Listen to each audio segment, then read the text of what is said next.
Selamat pagi. Assalamualaikum warahmatullahi wabarakatuh. Waalaikumsalam warahmatullahi wabarakatuh. Ya, apa kabar hari ini teman-teman? Baik. Alhamdulillah. Terima kasih atas waktunya teman-teman. Hari ini kita akan mengadakan sosialisasi terkait dengan kesehatan bersih. Karena mengingat teman-teman nanti akan melaksanakan praktek luring atau praktek tatap muka yang kedepannya akan kita agendakan. Jadi dengan adanya sosialisasi ini, harapannya teman-teman memahami bagaimana cara hidup sehat, sehingga nanti teman-teman bisa tetap dalam keadaan sehat walaupun kita mengadakan praktek secara luring atau tatap muka. Paham teman-teman? Terima kasih. Untuk itu nanti langkah pertama sebelum kita memasuki ruangan untuk sosialisasi adalah teman-teman melakukan cuci tangan terlebih dahulu agar kita patuhi protokol kesehatan yang ada di negara kita. Paham? Paham. Oke. Itu kita mulai satu persatu. Siap gerak? Dari Mas Vicenzo, silakan melakukan cuci tangan.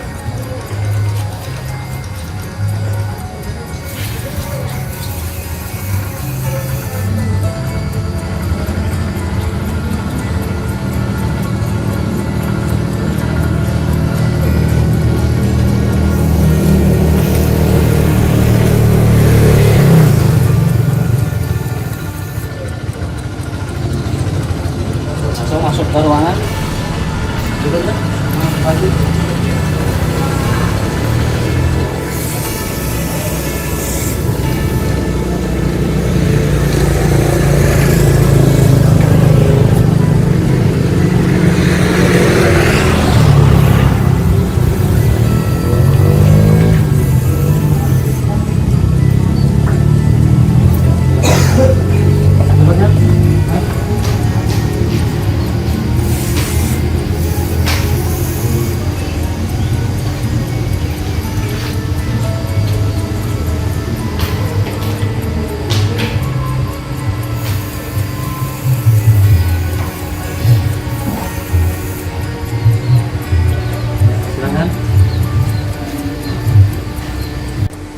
Terima kasih teman-teman sudah melakukan cuci tangan sebelum kita melaksanakan sosialisasi hari ini. Itu untuk mengawali kegiatan hari ini, saya minta untuk ketua kelas silakan dipimpin berdoa sebelum memulai kegiatan. Monggo silakan Mas. Siap, tidak doa mulai. Selesai. Ya, terima kasih Mas ketua kelas sudah memimpin kita untuk berdoa bersama-sama. Nah, anak-anakku sekalian yang luar biasa, anak-anakku sekalian yang hebat, hari ini saya akan menyampaikan terkait dengan awal pembekalan teman-teman untuk melakukan praktek secara tatap muka yang nantinya akan kita laksanakan di kemudian hari, masih dalam proses pembentukan. Ya, untuk itu hari ini saya akan menyampaikan materi untuk teman-teman kelas 11 BPSM, yaitu adalah adaptasi kebiasaan baru di masa pandemi. Kita tahu bahwasannya di masa pandemi seperti ini, sejak mulai April kemarin kita sudah melakukan lockdown di rumah hingga ini bulan November, tetapi masih belum ada perubahan sehingga kita tidak bisa masuk sekolah seperti biasanya, harus belajar lewat daring atau online karena keadaan yang seperti ini. Harapan saya, walaupun nanti sudah dibuka kelas tatap muka, walaupun hanya praktek secara produktif, tapi saya minta teman-teman tetap melakukan protokol kesehatan sehingga tidak ada efek atau dampak ketika kita melaksanakan praktek lalu tiba-tiba ada yang sakit dan sebagainya. Itu yang akan kita lakukan hari ini, jadi sosialisasi terkait hal tersebut. Nah, tujuan daripada kegiatan kali ini yang pertama adalah memperkenalkan tatanan kehidupan baru dengan rutinitas baru. Yang dulu kita cuek masa bodoh terhadap kebersihan, mungkin nuwun sewu jajannya jatuh masih diambil lagi untuk makan dan sebagainya, yang dulu ketika belum ada negara api menyerang ya seperti sekarang ini. Tapi di masa yang sekarang ini kita harus melakukan rutinitas baru agar kita tetap dalam kondisi sehat. Lalu yang kedua adalah tujuannya sebagai bekal dalam memasuki percobaan praktek luring atau tatap muka yang saya sampaikan tadi. Lalu yang ketiga adalah sebagai acuan pola hidup baru agar tetap sehat dan selamat Ya, lalu berikutnya, nah kita tahu atau kita sering mendengar apa itu new normal. New normal atau tatanan kehidupan baru atau kebiasaan baru itu adalah Presiden Jokowi pernah bilang atau pernah berpidato pada waktu itu bahwasanya kita harus berdamai dengan COVID.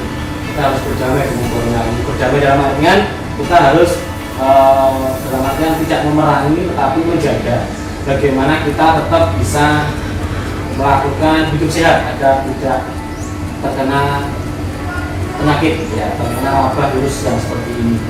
Jadi new normal itu adalah suatu tindakan atau perilaku yang dilakukan oleh masyarakat dan semua institusi yang ada di wilayah tersebut untuk melakukan pola harian atau pola kerja atau pola hidup baru yang berbeda dengan sebelumnya. Bila hal ini tidak dilakukan akan terjadi resiko penularan. Jadi yang dulunya kita sering bergerombol atau berkerumun, yang dulunya kita acuh terhadap cuci tangan dan sebagainya, di masa pandemi seperti ini, di masa new normal seperti ini kita harus melakukan kebiasaan baru. Seperti apa yang sudah saya sampaikan tadi. Paham kan di sini teman-teman? Nah, berikutnya tujuan dari new normal adalah agar masyarakat tetap produktif, tetap bisa melaksanakan kegiatan dan aman dari COVID-19 di masa pandemi. Maksudnya tidak harus kita ada di rumah terus-menerus. Sekian lama bulan kita di rumah terus-menerus, bagaimana dengan keadaan ekonomi kita? Bagaimana dengan keadaan kerja kita, orang tua kalian yang di rumah mau dapat uang dari mana dan sebagainya.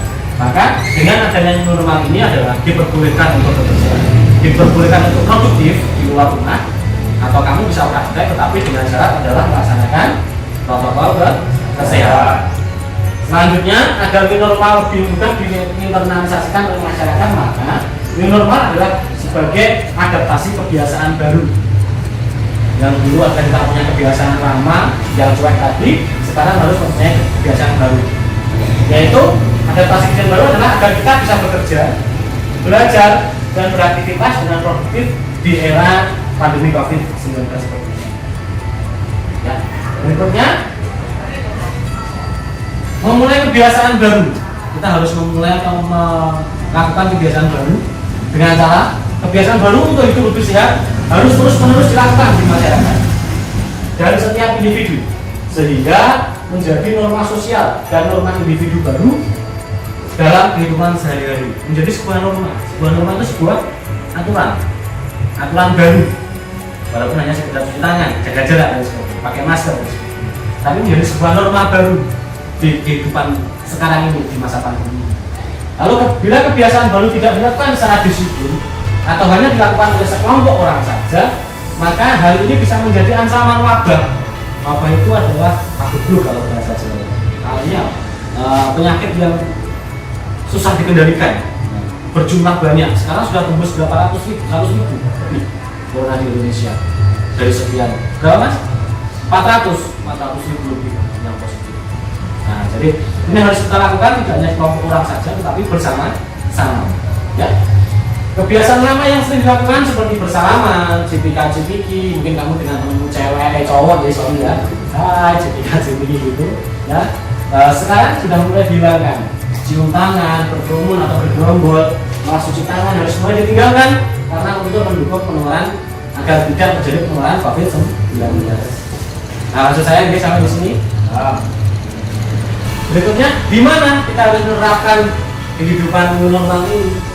Yaitu kita dituntut untuk mampu mengadaptasi atau menyesuaikan kebiasaan baru ini dimanapun kita berada, tidak hanya di sekolahan, tetapi di rumah pun juga seperti itu. Kalian pergi jauh walaupun kalian masih muda, misalkan main ke Sragen di sana ngopi dengan orang banyak.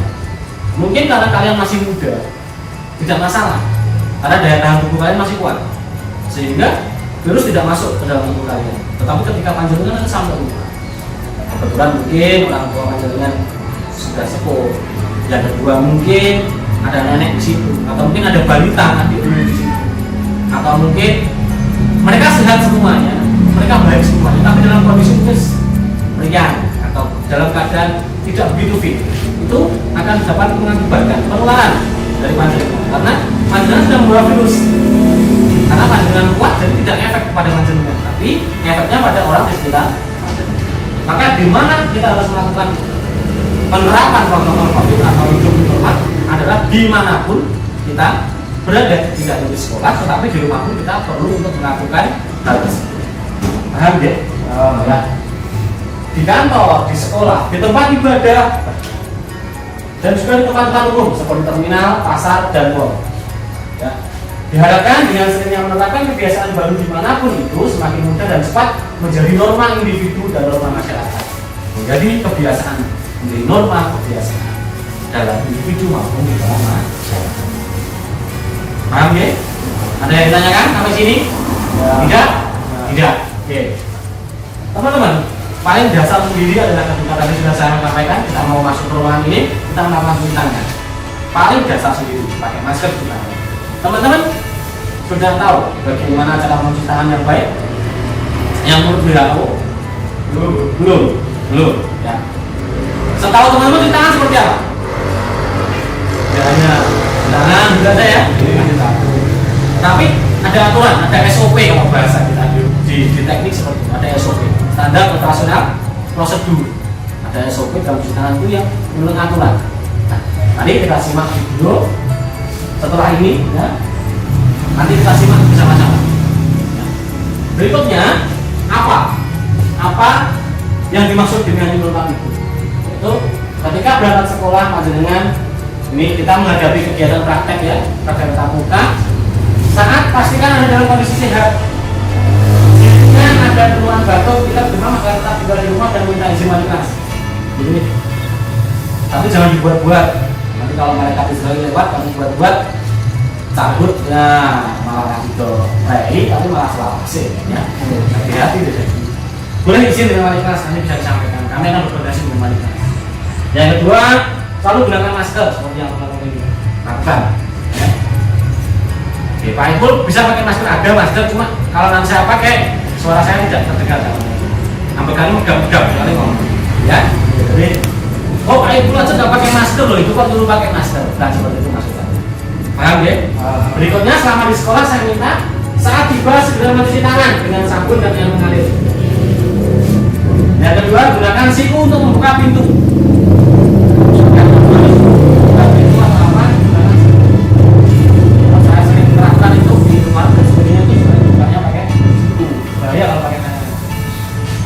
Sehingga seorang Pak nanti pakai siku sakit Pak.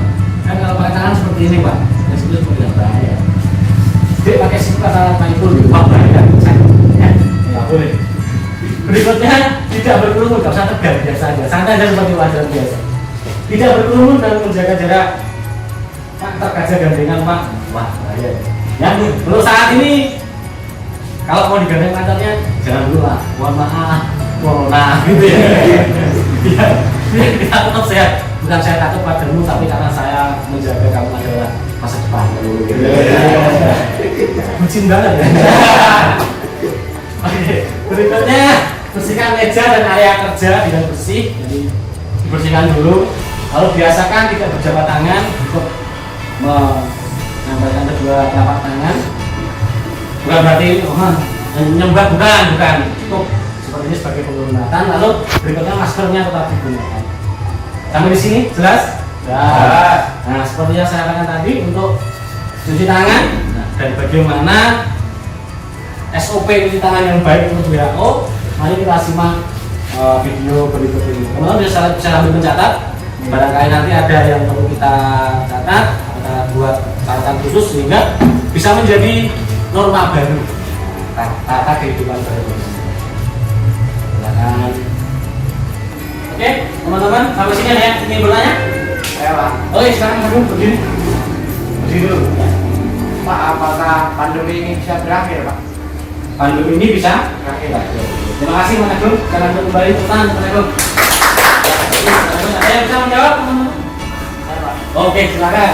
Idenya berdiri Mas. Sebenarnya pandemi ini sudah bisa berakhir teman, dan sudah mendapatkan vaksin, tapi vaksinnya masih dalam proses. Oke. Saya dulu Mas Jansul, terima kasih. Tepuk tangan untuk jawaban Mas Agung.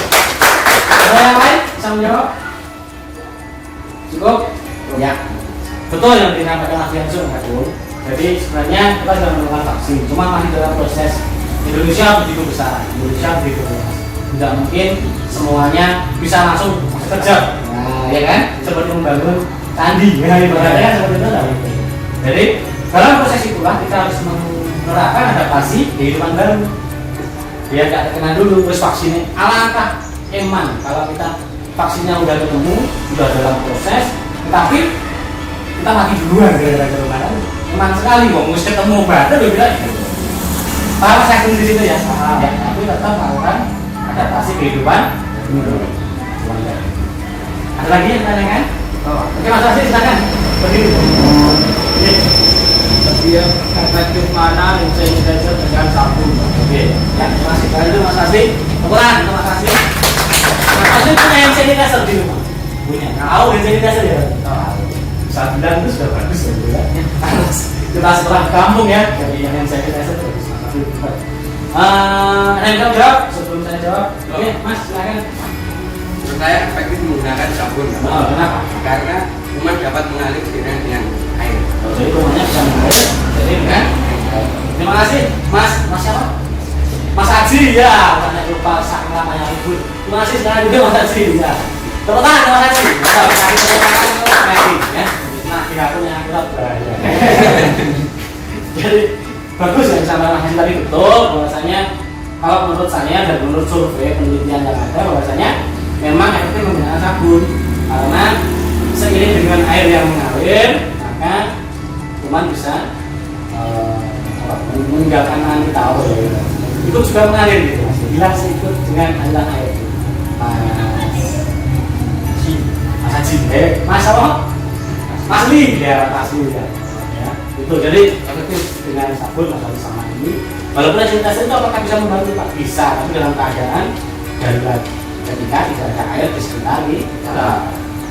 Paham maksud saya sampai sini? Paham. Ada lagi yang tanyakan teman-teman? Cukup? Cukup. Kalau cukup, mari kita lakukan praktek cuci tangan sebelum kita mengakhiri kegiatan. Jelas? Jelas.